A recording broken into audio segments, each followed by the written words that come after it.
Ratusan warga Banaran Galur Kulon Progo Kamis siang datangi Mapolres Kulon Progo. Aksi ini dilakukan sebagai bentuk solidaritas terhadap dua orang warganya yang diperiksa pihak kepolisian karena dianggap terlibat menghalangi proses operasional penambangan pasir yang menggunakan alat berat. Hingga kini, warga tetap menolak adanya penambangan pasir menggunakan alat berat di sepanjang Sungai Progo, Desa Banaran.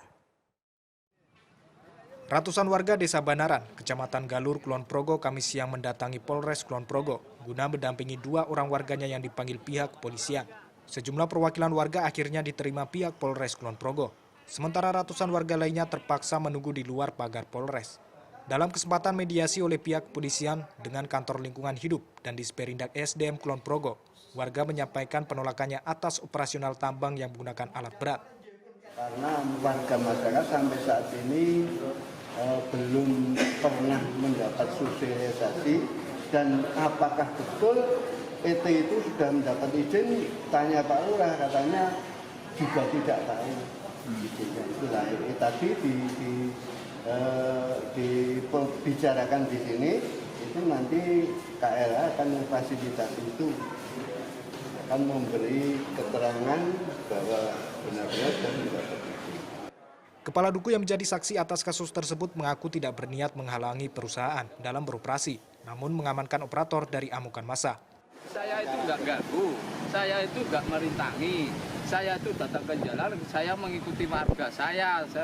Sebenarnya warga saya itu nanti kalau ada apa-apa, Kang, saya yang dituakan masa tidak tahu, itu udah pada. Begitu saya bilang begitu, ya nanti begitu tadi ditik sama petugas, gitu aja. Titik itu saya ditanya lagi, apakah Bapak tahu nggak kalau Bego itu sudah punya izin, nanti kalau dilanggar saya ya tahu pasti ada hukumnya. Sementara pihak kepolisian masih menetapkan dua orang warga Banaran menjadi saksi dan masih terus mendalami kasus apakah nantinya menjadi tersangka dalam proses tersebut. Pemanggilan tersebut katanya dia dipanggil sebagai saksi dalam kasus dia ada laporan dari salah satu PT yang ada di Galur terkait dengan menghalangi berjalannya proses operasional tambang. Itu sementara belum bisa, belum kita ketahui.